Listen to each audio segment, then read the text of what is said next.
So Forest will go to Villa Park this weekend to take on Aston Villa. My question to you guys is Sangare or Danilo? Welcome to the match preview.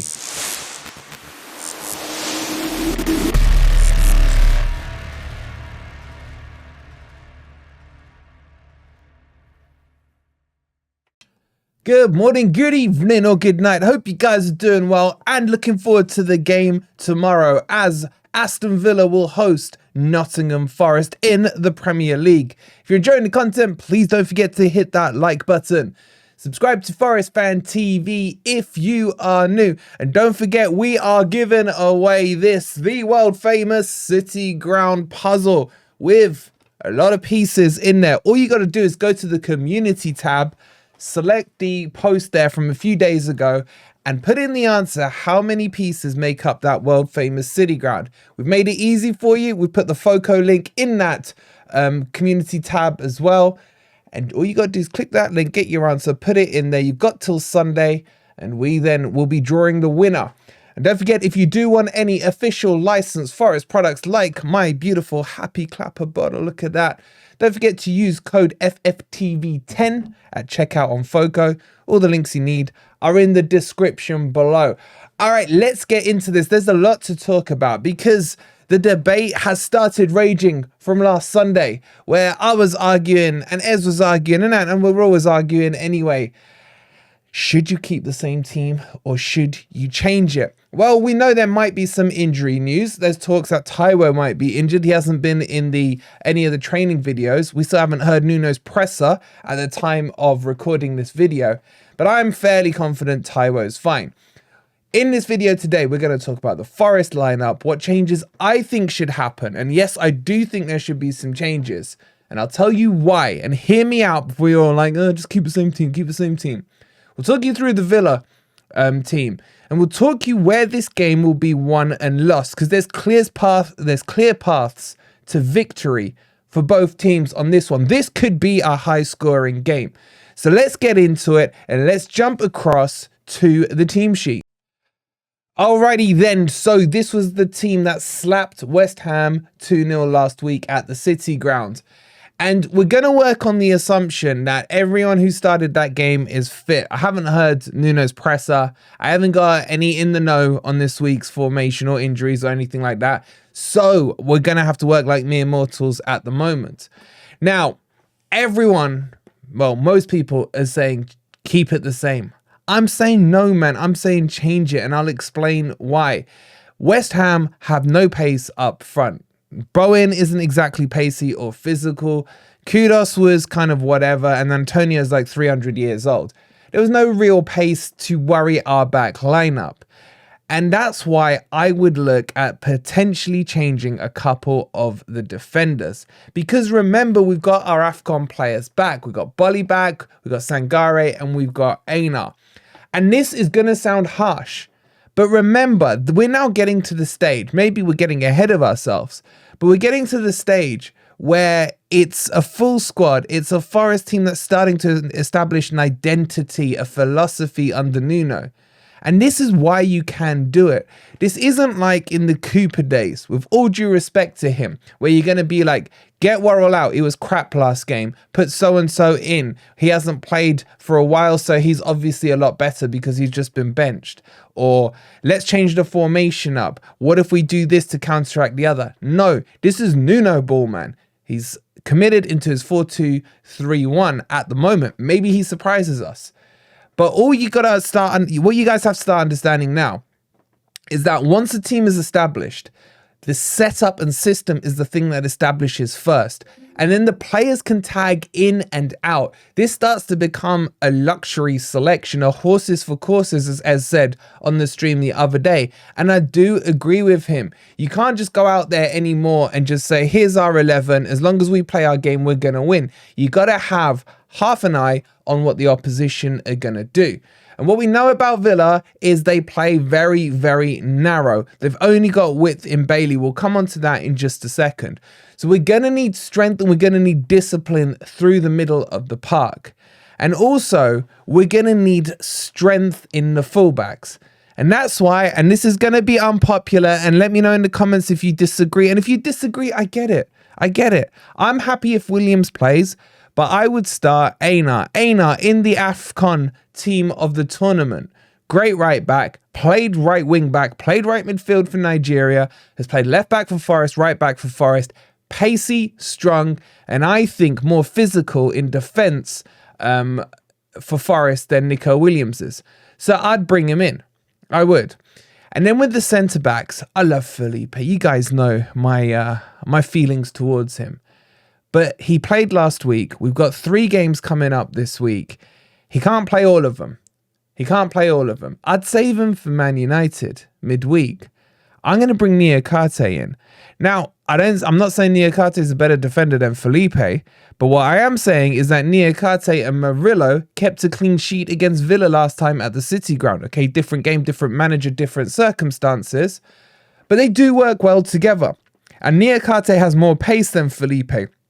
Yes, he is a little bit weaker in the air, or some of you may say a lot weaker in the air than Felipe, but Villa are not a tall team. They won't be whipping balls in left, right and centre. They're not going to be, Stoke City FC style thing here. This is going to be football that's played pretty much on the deck, so you need someone who can do that. If this was going to be a wing-whoring team, then I would definitely put Felipe in, but Niakate is the right profile for this game, and him and Murillo work well together. Tavares is my biggest worry about this game. I've praised him for the last 2 games. It doesn't mean I want him at Forest, but this could be exposed by Bailey. I'm going to leave him in for now because he is linking up well with Hudson-Odoi. We'll come on to the tactics in just a second. The other change I'm going to make, I'm going to take Danilo out and I'm going to put Sangare in. And you are going to say, oh, unpopular choice, Danilo deserves to keep the shirt, Man, I've seen this so many times before with Forest over the last 18 months. I've seen Yates have one good game and suddenly he's, according to some, going to be the next England captain. And then he comes into the next game because he deserves to keep his spot and he shits the bed. So you can't just base form on one game. Whether everyone likes it or not, Sangare was brought in to be Forest number 6. Cooper played him as an 8. Completely incorrect. Nuno will not make that same mistake. Sangare will come into the Forest team, irrespective of other players' forms. Now, he may not come in directly in this game. Nuno may start Danilo, sub on Sangare after 70 minutes. But I'm pretty confident he comes in. And I think it's the right choice. Danilo had a great game against West Ham, but his form has been inconsistent over the course of the season so far. And Sangare is the clear number 6. And against Villa's midfield, where Villa play through the middle, you're going to need brute strength, brute power, someone like Sangare. This game will suit him. And I'm pairing him with Dominguez because, okay, I'm going to admit it. I want to see this pairing. This pairing, the only time I remember seeing it was in the second half against Man City when they were down to 10 men. And I liked what I saw. I did. But this one needs to be given a couple of games. Now, if Sangare starts and he has a crap game, the last thing people need to do is get on his back, man. He hasn't had a run of games. I've said it all season. Renan Lodi. Just remember how you felt about him last year. How many times I told you he will come good, and he did come good. Sangare is still top notch. Nuno's still talking about him like he is the marquee player. Because whether you guys think so or not, he is. He's our most expensive player. Now, being the most expensive player does not mean you automatically get into the team. But for me, this team has been crying out for a number 6. He needs to come in. So that's my back 6. Sells and goal, obviously. I want to not notice him again. Aina, Niakate, Murillo, and Tavares. And then Sangare and Dominguez as the 6 and the 8. Now, in the front 4, I say leave that. Tavares and Hudson-Odoi have been linking up well. I'm good with that. Morgan Gibbs-White, fine. Alanga, change your boots, man. Put the shooting ones on for Saturday. And Taiwo, if he's fit, will play. Now, if Taiwo's not fit, I don't want Origi on the pitch. I'd rather play Reina as a false 9 or bring in the kid, Rodrigo, up front. Give him a runabout, see what he's got to do. I know a lot of people are getting all misty-eyed because Origi did a spinner-rooney ballerina back heel flick to get the assist of the assist. but I still haven't seen enough from him to warrant him to start. So that's my take on it. But this is my team. Have I convinced you to join me with this team? Or are you going to stick with the team that started against West Ham? Let me know. By the way, there is a gore tonight, so no doubt we'll be arguing the team selection as well. Tune in for that. I think it's at 8 o'clock. Let's go have a quick look at the Villa team. All right, so with the Aston Villa team, again, their philosophy is set. Their style of play is set. It's a little predictable in what to expect. However, with the injuries they've had, with the likes of Konsa out, with the likes of Kamara out, a few other players out as well, especially defensively. They all seem to have ACL injuries for whatever reason. You can still see that Emery doesn't want to change the system. In fact, he's playing Tillemans. I can't say his name. Tillemans. Freaking Leicester reject. In this false 9, I'd probably call it more a false 10 position. Even though I don't see him as that, I see him more as an 8. So he's playing advanced. If I was Emery, I'd probably switch him around with McGinn and get him to hold the 8 position and play McGinn in the 10. But anyway, not our problem. This is how they're lining up. Now, what tends to happen is that you'll see like McGinn, Luis, and Ramsey come and make it a tight 3 across the middle, with the width from the left-hand side mainly coming from old man Moreno, who was linked to Forest. In fact, Forest agreed everything with, and then he rejected us with some stupid letter.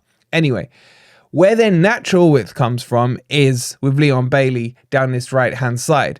And then Matty Cash, we all know Matty Cash. He seems to like to go forward and doesn't really have a reverse gear. However, if you watch the preview that we did with Luke yesterday, he talks about Matty Cash there and how he's been playing well the last 2 games. He is under pressure in his position, I think, come the end of the season. So you will see Matty Cash get forward and Bailey get forward there. But this is where their magic happens across this 3, Ramsey, Luis, and McGinn. And then if Tillemans, get it right, drops in to this position here, it really does block out that middle. So you can see why a lot of Villa's play comes through that middle block rather than the width. And that's why we need Sangare. And if you're not going to go Sangare and you're really desperate for Danilo, you may have to switch up and go for a midfield 3. Because if you don't have strength and power, you're going to get overrun in this midfield. That's their philosophy. But what you will see as well is the press. They will all push forward to press, and then you'll get Longley and Torres and Moreno up here.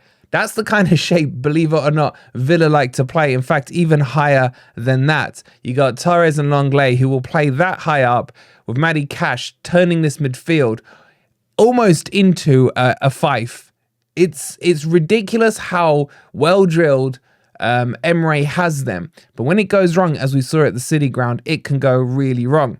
And what you find is that Pau Torres here turns into their quarterback. He dictates the tempo. They start the ball with him. They look for him to be the one to get those first passes through into the midfield. He's the one that Taiwo needs to just slap and knock over or do something with. Longley, I don't really rate. He was terrible at Spurs, never made it at Barcelona. He's a general Premier League reject defender that's kind of doing the rounds right now. So we can get into this team, especially if they play high up, because they're not going to generate too much width, or the width they're going to generate, should I say, especially down this left-hand channel here, is going to come from the fullback. This is going to leave a lot of space in behind for one certain individual who is going to be the key man in this game. And that, of course, is going to be Elanga. I think this could be one of Elanga's most important games, where he can have a look at the space in here and potentially have bags and bags of it to work with. And this is where we can get Villa. Now, Elanga naturally doesn't track back, and that's why you need someone who can be defensively solid down our right-hand side in terms of Aina, and that's why I've gone for Aina in our team there, because I think he can hold that defensive side better than Nico Williams can. But anyway, back to the Villa team. If we allow them to press and block out this middle of the park, we could be in trouble. Ollie Watkins is in form. I still don't think he's that great. Now I've said that, you lot are going to say he's probably going to score. Whatever, I can't control that. But this is where the battles are going to be. Now, down our left-hand side and their right-hand side, it's all about who's going to dictate the play. If Villa double down this right-hand channel for them and get Bailey and Maddie Cash overlapping, it's going to force Callum Hudson-Odoi and could expose Tavares' defensive frailties. But if Forest can again break that press down that channel, there's going to be plenty of space for us to work into down that left-hand side channel as it is for us over here in the same vein. And then you can see the likes of Tavares inverting in again, Callum Hudson-Odoi creating the width. Basically, what we want to see from Forest is them stretching the pitch out as much as possible to almost break that midfield wall of Villa and create those gaps where those through balls, maybe from Morgan Gibbs-White or Murillo, probably because we're going to be playing from a slightly deeper line, could be our secret weapon. But what do you guys think about that? Let me know in the comments down below. So as I said, those are the main tactics. The main battles are going to be who wins those winger wide battles. We should technically win it because we should be able to overload them. But if we do, we're going to give up possession in midfield. And that's where it's going to be dangerous. This could be a high scoring game. I think both teams will be going for it. Remember, we're averaging 2 goals a game. It's can we keep it out at the other end? And I think, yes, we can. Look, I'm going to give you my head prediction, not my heart prediction. My head prediction says high scoring draw, 2 apiece. Do I take a draw from this? I want a win. I want a win. If Forest can get a win and put 7 points between us and Luton or whoever is in that relegation zone, then bring on your PSR point deductions. At that stage, I'm starting to feel confident. We win this one, and this changes our season. This one is huge, but it's not going to be easy. Get your score predictions in down below. If you enjoyed the content, please don't forget to hit that like button. Subscribe to Forest Fan TV if you're new. And we'll see you tonight on, well, we got the Predictor League at 4:45 and then Grumpy Old Reds at 8. We'll catch you then. Come on, you Reds.